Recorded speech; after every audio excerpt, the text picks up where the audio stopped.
Baiklah, salam sejahtera saya ucapkan kepada Mr. Chow.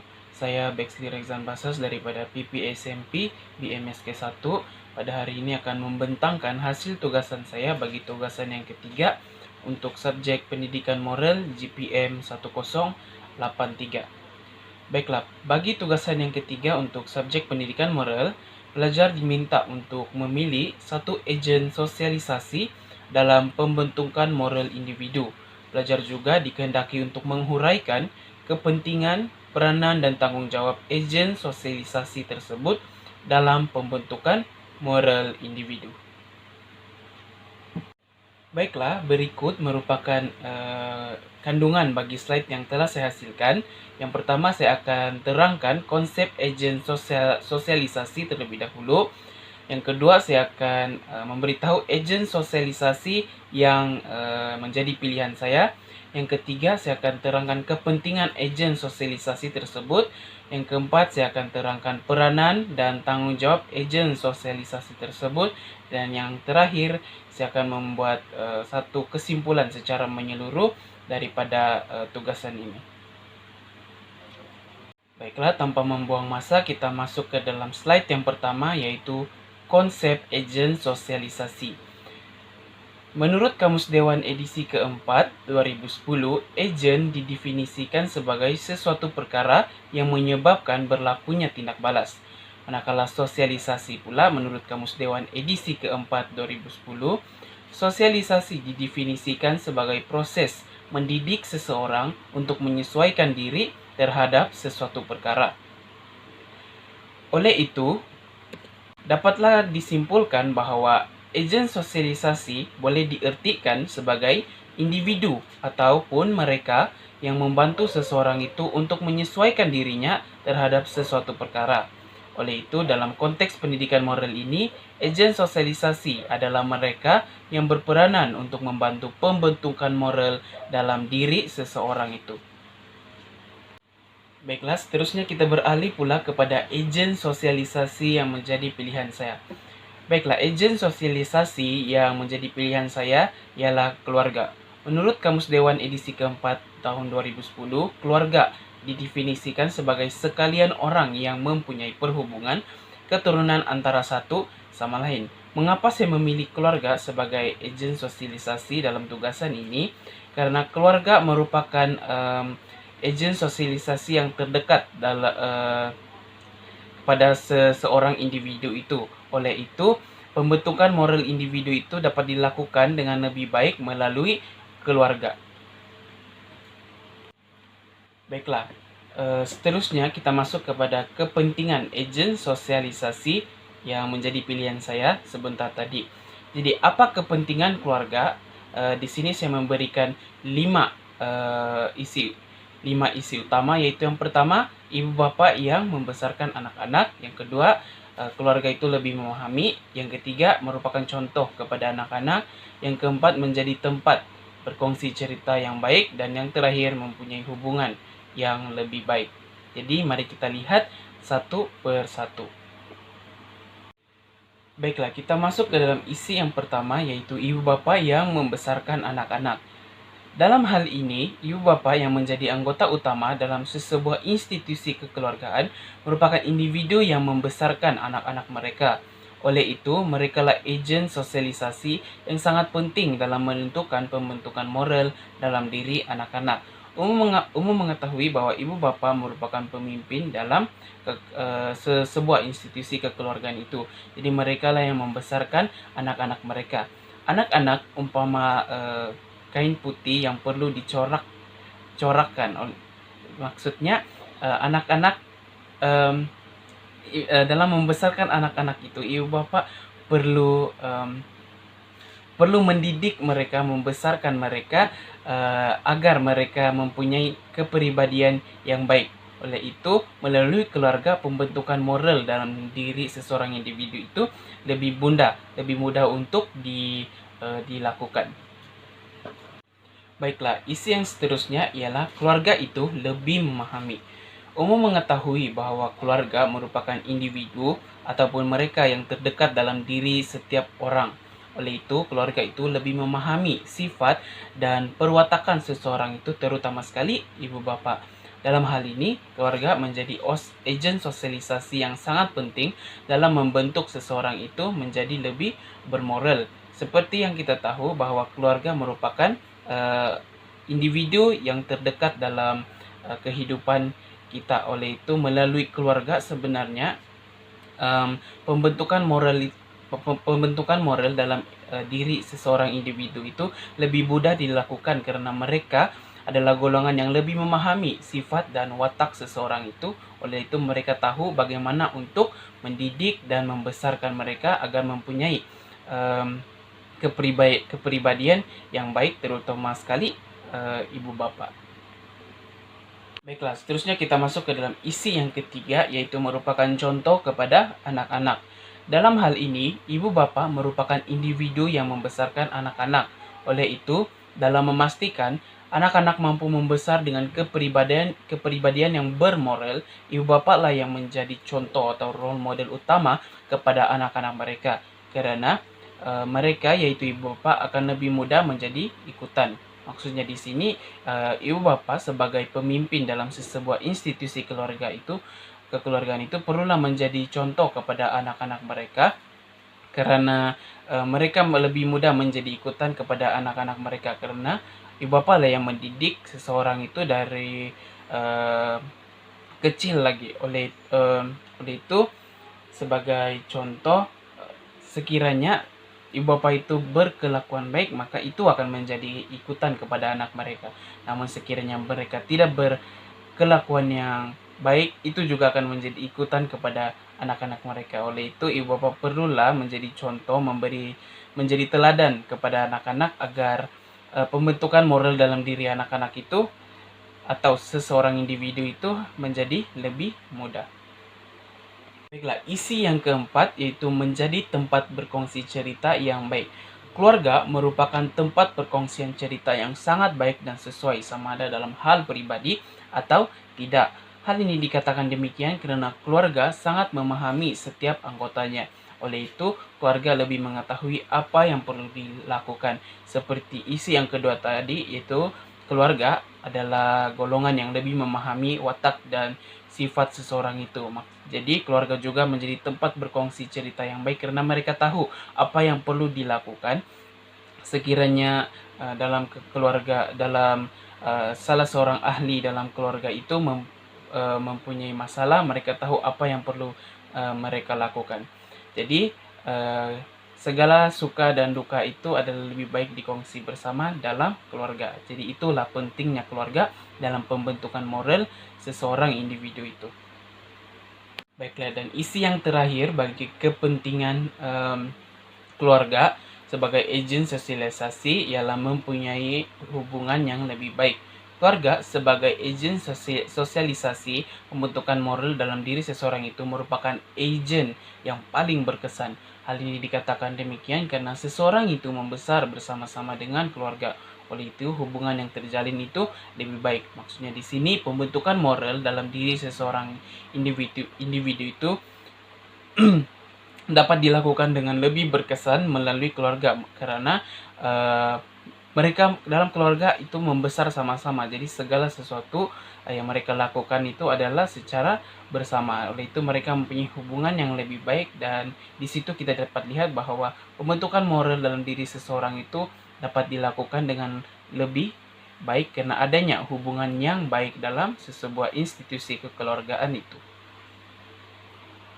Baiklah, tadi kita sudah melihat kepentingan keluarga sebagai agen sosialisasi pembentukan moral dalam diri seseorang individu itu. Seterusnya kita masuk pula ke dalam peranan dan tanggung jawab agen sosialisasi, yaitu peranan dan tanggung jawab keluarga dalam membentuk kemoralan dalam diri seseorang itu. Baiklah, isi yang pertama ialah menjadi contoh kepada anak-anak. Yang kedua, memberi didikan agama. Yang ketiga, meluangkan masa bersama. Yang keempat, berkongsi masalah bersama. Dan yang terakhir, yang kelima, saling menasihati dan menguatkan. Jadi mari kita lihat satu persatu. Baiklah, bagi isi yang pertama yaitu menjadi contoh kepada anak-anak. Ibu bapa khususnya yang merupakan pemimpin dalam keluarga perlu menjadi contoh atau role model kepada anak-anak. Hal ini dikatakan demikian karena ibu bapa lah yang membesarkan anak-anak mereka sekaligus menjadi ikutan anak-anak mereka.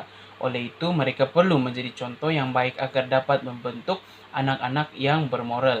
Jadi, dalam sebuah institusi kekeluargaan itu, ibu bapa perlu memikul satu tanggung jawab yang besar untuk membesarkan anak-anak mereka ke arah yang lebih baik. Maksudnya, seperti yang saya katakan sebelum ini, anak-anak umpama kain putih yang perlu dicorakan. Oleh itu, terpulang kepada ibu bapa bagaimana mereka ingin mencorakan anak-anak mereka, sama ada dengan hitam saja ataupun dengan warna-warni kehidupan yang lebih baik. Maksudnya di sana terpulang kepada ibu bapa sama ada ingin membesarkan anak mereka menjadi seorang pribadi yang mulia ataupun seorang pribadi yang jahat. Baiklah, seterusnya kita masuk dalam isi yang kedua bagi peranan dengan tanggung jawab agen sosialisasi yaitu keluarga, yaitu memberi didikan agama. Ibu bapa khususnya memegang tanggung jawab yang besar dalam keluarga untuk memberi didikan agama yang cukup kepada anak-anak. Hal ini dikatakan demikian karena agama sangat penting untuk membentuk perlakuan moral dalam diri seseorang. Oleh itu, melalui didikan agama yang cukup, anak-anak pasti dapat membesar dengan baik, seterusnya menjadi individu yang bermoral. Umum mengetahui bahwa agama sangat berkaitan dengan pembentukan moral dalam diri seseorang itu. Jadi, ibu bapa perlulah memberi didikan agama yang cukup kepada anak-anak mereka sebagai sokongan dan dorongan kepada anak-anak agar dapat membesar dan menjadi seseorang yang mempunyai pribadi yang mulia dan seterusnya menjadi seseorang pribadi yang sangat bermoral. Baiklah, seterusnya peranan dan tanggung jawab yang ketiga agen sosialisasi yang dipilih yaitu keluarga, yaitu meluangkan masa bersama. Sebagai sebuah institusi kekeluargaan, meluangkan masa bersama sangat penting untuk menjalinkan hubungan kekeluargaan yang lebih utuh. Oleh itu, keluarga perlu menetapkan satu masa untuk meluangkan masa bersama untuk mengeratkan hubungan di samping saling membentuk kemoralan dalam diri. Maksudnya di sini bagaimana meluangkan masa bersama itu dapat membentuk moral seseorang itu melalui perhubungan antara sesama keluarga. Maksudnya di sini melalui sekiranya dalam sebuah institusi kekeluargaan itu meluangkan masa bersama-sama, maka hubungan yang terjalin itu akan lebih rapat, lebih utuh, lebih akrab dan sebagainya. Jadi melalui hubungan yang terjalin itu, pembentukan moral dalam diri seseorang itu dapat dilakukan dengan lebih baik. Baiklah, seterusnya isi yang keempat bagi peranan dengan tanggung jawab keluarga, yaitu berkongsi masalah bersama. Berkongsi masalah dalam kalangan ahli keluarga merupakan satu kebiasaan yang perlu dan wajib dilakukan. Keluarga merupakan tempat berkongsi segala perkara yang sangat sesuai. Hal ini dikatakan demikian karena melalui perkongsian yang dilakukan, kegembiraan dan kekecewaan itu dapat dinikmati bersama. Oleh itu, sebagai sebuah keluarga yang bersatu, segala suka dan duka perlu dihadapi bersama agar setiap anggota dalam keluarga dapat dibentuk kepribadiannya menjadi lebih baik. Maksudnya di sini sekiranya dalam salah seorang dalam ahli keluarga itu mempunyai masalah, keluargalah menjadi tempat meluas segala beban, meluas segala masalah itu yang sangat baik karena mereka seperti yang saya katakan sebelum ini, keluarga itu lebih memahami, lebih mengenal watak dan sifat kita. Oleh itu mereka tahu apa yang perlu mereka lakukan untuk mengatasi ataupun menghadapi segala masalah yang kita lakukan. Jadi segala kegembiraan dan segala kekecewaan itu perlu dinikmati dalam sebuah institusi kekeluargaan itu secara bersama karena hal ini akan dapat membentuk kepribadian yang baik dalam setiap diri ahli keluarga itu. Baiklah, kita masuk pula kepada isi yang terakhir bagi peranan dan tanggung jawab keluarga, yaitu saling menasihati dan menguatkan. Saling menasihati dan menguatkan merupakan peranan yang sangat penting dalam sebuah keluarga. Hal ini dikatakan demikian karena ahli keluarga sangat memahami antara satu sama lain. Oleh itu, sekiranya berlakunya masalah, kesilapan, kegagalan, maupun kekecewaan, keluarga perlu saling menasihati dan menguatkan antara satu sama lain agar keluarga yang harmoni dapat dilahirkan. Seperti yang saya katakan sebentar tadi,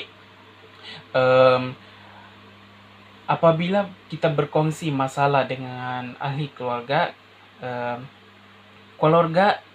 ahli keluarga yang lain adalah berperanan untuk saling menasihati dan menguatkan seseorang ahli keluarga yang bermasalah itu, sama ada ahli keluarga tersebut menghadapi masalah, kesilapan, kegagalan maupun kekecewaan dan sebagainya.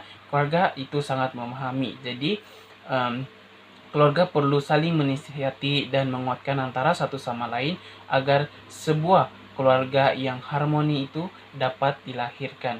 Jadi apabila keluarga dalam keadaan yang harmoni, maka pembentukan moral dalam diri setiap ahli keluarga itu dapat dilakukan dengan lebih baik dan berkesan. Baiklah, kesimpulannya, keluarga sebagai agen sosialisasi untuk pembentukan moral individu merupakan agen yang sangat baik. Hal ini dikatakan demikian karena keluarga banyak mempengaruhi perkembangan seseorang karena mereka membesar bersama-sama.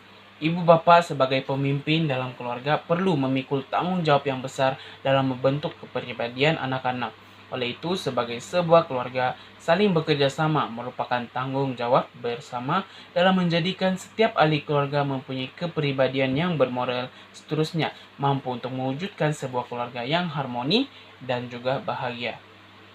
Jadi di sini keluarga merupakan salah satu agen sosialisasi yang sangat berkesan dalam pembentukan moral seseorang individu itu, karena melalui keluarga segala masalah, segala perkara itu lebih mudah untuk diselesaikan bersama dalam keluarga, dan keluarga merupakan ahli ataupun individu-individu yang lebih mengenali diri kita masing-masing. Mereka tahu bagaimana watak kita, mereka tahu bagaimana sifat kita, dan mereka tahu bagaimana cara untuk mengatasi segala masalah itu melalui cara yang sesuai untuk diri kita sendiri, karena kita membesar secara bersama-sama, dan terutama sekali ibu bapa yang membesarkan kita, mereka lebih tahu apa yang perlu dilakukan sekiranya kita menghadapi masalah ataupun kegagalan, kekecewaan dan sebagainya. Oleh itu keluarga sebagai agen sosialisasi merupakan agen yang sangat berkesan untuk membentuk kepribadian yang bermoral dalam diri seseorang individu itu. Baiklah, sebelum mengakhiri pembentangan saya pada hari ini, mari kita lihat sebuah video yang telah saya sediakan berkaitan dengan apa yang telah saya bentangkan ini.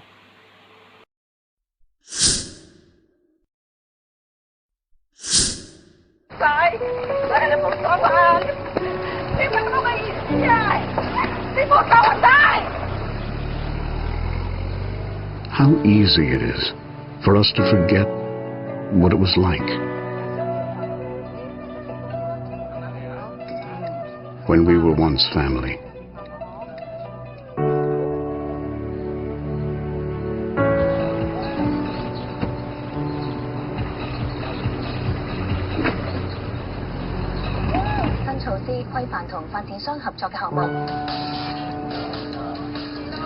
The times we shared.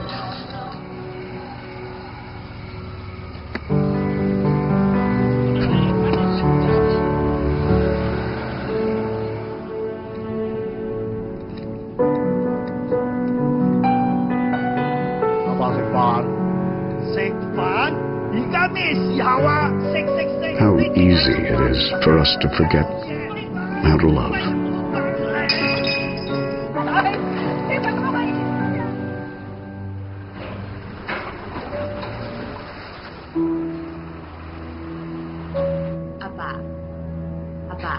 烦啊。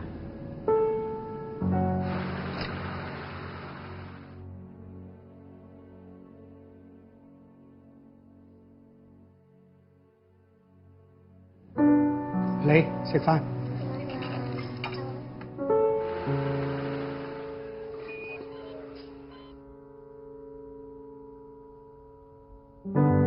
How easy it is for us to forget how to smile.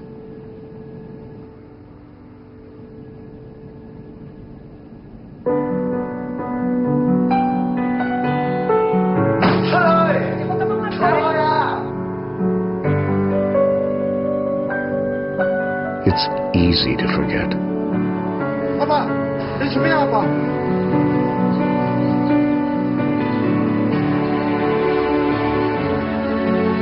仔，一步一步嚟，我哋一定得嘅。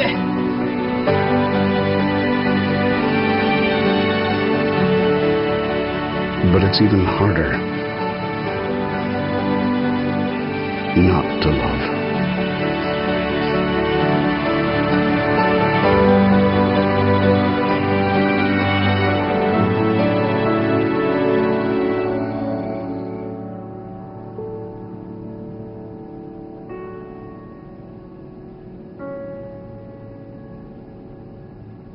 Ba, Ma.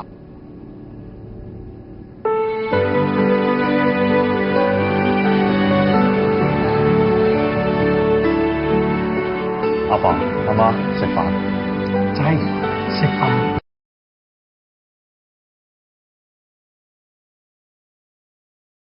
Baiklah, berdasarkan video sebentar tadi kita dapat lihat bahwa betapa pentingnya keluarga itu dalam membentuk moral, dalam membentuk kepribadian yang bermoral dalam diri seseorang itu. Seperti yang kita lihat dalam video sebentar tadi, pada mulanya anak kepada salah seorang keluarga itu agak keras kepala, degil, dan selalu melakukan perkara-perkara yang tidak menyenangkan, terutama sekali ayahnya. Jadi namun pada akhirnya ayahnya berjaya membentuk moral dalam diri anaknya itu dengan membantu dan memaksa anaknya itu untuk terus berjalan agar dia dapat pulih kembali daripada kesakitan yang dialaminya itu. Jadi setelah sembuh akhirnya anak itu sadar bahwa betapa pentingnya menjadi seorang anak yang bermoral agar satu institusi kekeluargaan yang bahagia, yang harmoni dapat dilahirkan. Jadi kita dapat lihat bahwa bagaimana keluarga itu sebagai satu agen sosialisasi merupakan agen yang sangat berkesan dalam membentuk moral dalam diri seseorang individu itu. Maka dengan itu, sekian saja pembentangan saya, Bexley Rezan Basas daripada PPSMP BMSK 1. Kepada Mr. Chow, sekiranya ada kesalahan sama ada dari dalam slide ini ataupun dari segi tutur bicara, saya menyusun 10 jari memohon kemaafan. Sesungguhnya yang baik itu datang dari Tuhan dan yang kurang baik itu datang daripada kelemahan diri saya sendiri. Jadi sekian dan terima kasih.